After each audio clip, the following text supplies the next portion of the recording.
Hey guys, welcome to another episode of Mtg Steam Brewery. We're bringing you the Grixis Midrange Control deck, so hopefully you'll enjoy it, and we're just going to go ahead and get right into it. Start off, we have two Jace, Architect of Thought, kind of very good in the blue control-ish decks of Standard. The blue-white-red variants, the blue-white, Esper, they all tend to play 2 to 4 of these, and we're just sticking with 2, because we don't really want 4 as powerful as it is. We don't really want to have 4 copies of a Jace, because then we can just draw 2 at one time, or even 3, and then just get stuck with them in our hand while they do not much, even as powerful as they are.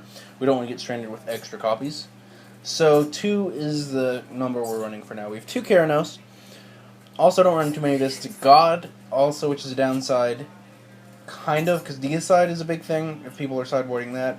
We didn't really want to run too many of these, because then they just... a white control deck, or even any white deck, could just sideboard and Deicide, get rid of one, and then get rid of the other 2. And we're down 3 cards that all win the game after spending 5 mana. But we definitely wanted 2, as it is going to end a lot of games. Being able to deal 3 damage, even if it's just every other turn, can end a game very quickly. And if not, he's just Brian card advantage. So he's good against pretty much every deck in the format. Against aggressive decks, he's going to act as removal. Against control and mid-range decks, he can act as a finisher, or card advantage, which is going to be very relevant. So that's why he's in there. We have 1 Aetherling, probably one of the best blue finishers in Standard. Definitely the most resilient one. People have just kind of stopped playing it in favor of Elspeth, because she can end the game a lot faster. And we can end the game quickly too, but we don't have access to Elspeth. So we definitely wanted an Aetherling as just a much more consistent way to win the game, as it can end the game very quickly. We also have 2 Parnassus Sphinx, as we don't play Supreme Verdict. So we can't really Supreme Verdict our way of Parnassus Sphinx. So it's going to be very good in our deck, being able to filter our draws, being a 3/5 and being able to gain hexproof makes it very good against pretty much every deck in the format. As well as being 5 mana, so it's pretty good, pretty well costed. It's just probably, it's also another finisher and probably one of the best cards in a Grixis Control deck, since you're not actually playing a Wrath that kills it. Unless you're playing like Extinguish All Hope, which is one on the sideboard. But the way the main deck's built, unless you go double Anger of the Gods, you're not going to kill your own Parnassus Sphinx. So that's why it's in here. It's very powerful, very good. With 2 Frostborn Weirds, kind of a cheap drop. It can pressure the control decks early, and it acts as a really efficient blocker against aggressive decks, as well as against some of the mid-range decks. If you play it on turn 2 on the play, you can attack it into a Sylvan Caryatid and kill it. It can trade with a Courser of Prufix, which are both very good things that you just want to kill, and not having to spend another spell. You just spend your 2 mana and then some more mana the following turn to kill it is going to be very good. And being able to pressure control decks, being able to deal 4 to them a turn if they can't kill this thing, can end the game quickly also. As well as having the 4 toughness is why it's also really good against aggressive decks. So there's 2 in there. We have 2 Underworld Connections. We don't really have a ton of card draw. Can't play Sphinx's Revelation. We only have 2 Jaces. We didn't really have too much card draw available to us. And Underworld Connections can draw a lot more cards than Sphinx's Revelation over the course of a game, not at one time. It also doesn't gain us alive. So there's 2 in there as our source card draw. Very good in the control mirrors and mid-range matches. It's going to draw us a ton of cards. We have 2 Divinations, just kind of some more cheap, efficient draw cards. It's not really good against aggressive decks, but it's good against mid-range and control decks, just kind of giving our deck a little bit more velocity. So that's why we're playing 2 of those. And we move down the other section. We have 4 Anger of the Gods, kind of our best hope of beating an aggressive deck in Game 1.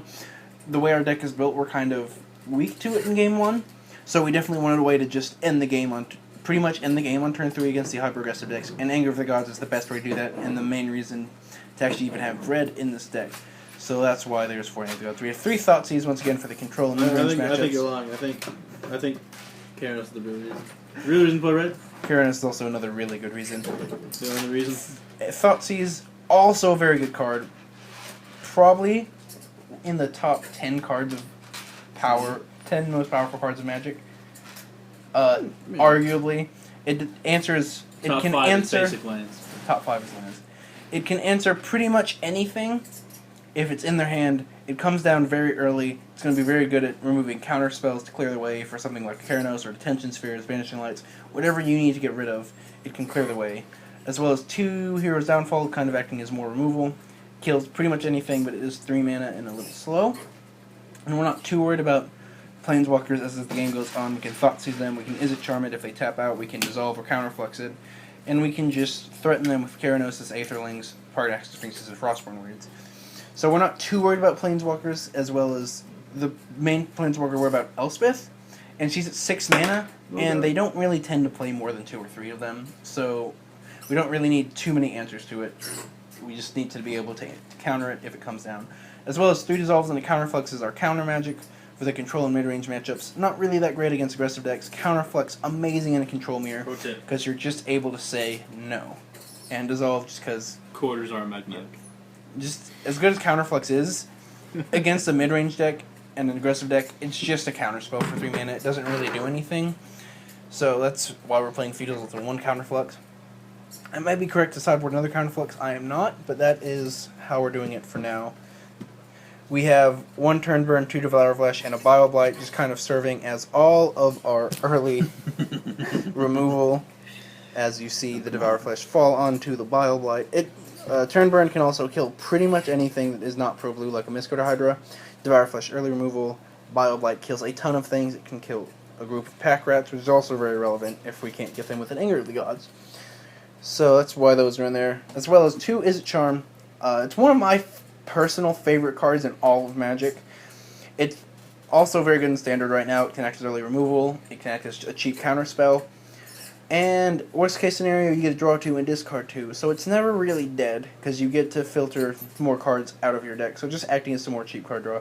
2 Rakdos Kiroon, ramping from 3 to 5 is very huge for this deck, because at 5 we have Paranaxis Sphinx and Keranos. It also allows us to be able to play a tap land and have Underworld Connections activated, play a Jace. It can give us another red or black mana if we're stumbling on our mana a little bit. As well, it becomes a 3/1 first strike, so it's a very good blocker against most decks. And being able to, much like Mutavault, animate it on your turn and attack, makes it very good against control decks, as they have to have an instant speed answer to it, unless they just wanted Detentions for a Banishing Light. And if they're using that on a Rakdos Kiru instead of something like a Keranos, or Underworld Connections or a Jace, you're perfectly fine with that. Let's be honest, Simic Kiru's the best. And then we have 5 lands, 5 basic lands, 3 islands, 1 swamp, 1 mountain. Having untapped islands is very important with the way our main deck is built to be able to represent counterspells. A lot of our tap lands will tap for black or red mana. So we didn't really need a ton of ways to cast Anger of the Gods on turn 3, other than just like having a basic land. So that's why we're playing that exact mixture of basic lands. We have 4 Steam Vents, 4 Watergrave, 4 Blood Crypt, 4 Temple of Epiphany, 3 Temple of Deceit, 2 Temple of Malice. And that is our main deck for the Grixis Midrange Control deck, and we'll see you in a second for the sideboard. Hello guys, welcome back to the sideboard. We're going to get right into it. We have another Aetherling and Prognathos Sphinx, just kind of more pressure for the control mirrors. Having 1 Aetherling, if it gets countered, can be really brutal and can make it really hard to win. So we definitely wanted another one, as well as another Prognathos Sphinx as a resilient threat. Pretty much only getting killed by Supreme Verdict, assuming they even keep it in. And if we're making them keep in Supreme Verdict, well, we're taking out things like Frostborn Weird, then we're more than happy if they use it to kill a lone Prognathos Sphinx, because we won't really need to apply more than 1 to the board to end the game. We also have 2 Rakdos Returns for the control mirrors. A game finisher, also really good against mid-range decks, like the Jund Monsters deck with Thoughtseizes. If they're holding on to a Thoughtseize till a turn they want to resolve a big threat, which is normally the proper play, then we just get a Rakdos Return them, take out their hand, and this has the ability to shoot down Planeswalkers, which can be very relevant sometimes. This has been one of my favorite cards for standard purposes for a long time. It's not always been really well positioned, but right now I think it is with all these mid-range decks and control decks running around. Aggro is not really that super prevalent, because prevalent for that one weekend, people adapted to it, and they're able to beat it now. Yeah. So aggro's going to start dying down. Seems like Carrots and the Coursers are really good against those decks. Yeah, Carrots, Coursers crush the aggressive decks. So I really want to be sideboarding Rakdos turns to be able to beat the mid-range and control decks. That would be doing better against all the aggressive decks, so they'll be more around the top. So these are definitely very good in those mirrors. And Extinguish All Hope for like the Monsters matchups. Since we don't really have a Wrath, we need a way to kill all of their big things. Things like if they have Stormbreath Dragon, Holocranos, Courser of Krufix, another threat. This is just a way to reset, even though it doesn't kill the Planeswalkers, it kills all the creatures, which can be very pressuring. As well as just having a Wrath against certain decks is just going to be very relevant. So that's why we have that. It does not kill enchantment creatures, So that could be relevant if they're like the Constellation deck. You really won't want to bring this in because it won't kill very many of their creatures. So keep that in mind. But against every other mid-range deck, it's pretty good. We also have 2 Slaughter Games for the Control Mirrors. Being able to take away Elspeths and Aetherlings is going to be a huge game, as those are normally their only ways to kill you. And even if you just take away one of those 2, it gets a lot harder for them to kill you, especially if they are actually playing Aetherlings. You normally want to name Elspeth because Aetherling's not really that prevalent anymore, other than in this deck, which isn't really a prevalent deck. So you're normally going to be Slaughter Games in Elspeth, and then you get to see what you're going to Slaughter Games the second time. If you're going to blue, white, red, you probably want to Slaughter Games Assemble Legion first, because you can actually answer the Elspeth. We have a Silence of the Believer and Fade Conflagration. Also for the mid-range mirrors, Silence of the Believer acts as some huge removal. It's also decent against aggressive decks, just kind of taking out all of the Divinations, Thought Seizes, Underworld Connections, and counter spells, which are really bad against aggressive decks. We have so much removal to bring in to replace those. Silence Believer is one of those. Just kind of acts as a removal spell, and Connect is more than one removal spell, which against a mid-range deck can be very huge. And it has Exile, so it doesn't care if it has Regenerate, like a Lotless Trail or Arls, or what have you would. It doesn't care if it's indestructible. It just gets rid of it, and it can get rid of multiple things. Faded Conflagration gets to kill things like Elspeth if it ticks up, it kills a Jace if it ticks up, it kills a Johnny if it ticks up, it kills pretty much any Planeswalker in Standard. I'm pretty sure it kills all of them if they if they go up. This is a way to kill all of them, and as well, it's also just solid removal. Being able to deal 5 damage to a creature Even kills 3 mana Johnny. It does kill 3 mana Johnny. It kills a ton of creatures in Standard, being able to deal 5 damage, and just another removal for the aggressive decks. And having Scry 2, so you can cast it at your upkeep because it isn't instant. You'll still get the Scry 2. Can be relevant sometimes. So it's just an efficient removal spell to have in the sideboard. And then just some more removal spells. Too Far and Away, kind of like a mini Anger of the Gods sometimes. Being able to bounce one, make them sack another, can be very relevant. If you killed a lot of the things on the board, they're down to 1 or 2 creatures. This can be just brutal. At end of turn, Far and Away can sometimes end a game on its own just because the way the game's gone so far. As well as 2 more Bile Blight, cheap removal for aggressive decks, kills more Pack Rats, and then an Ultimate Price and a Doomblade just as some more cheap 2-mana removal.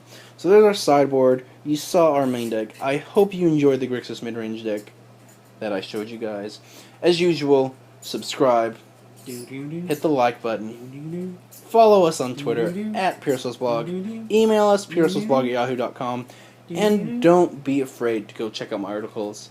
The first articles I wrote are on PureSoulsBlog.wordpress.com, and the new articles are on MTGBrodeals.com, which is an amazing site. So please go check them out.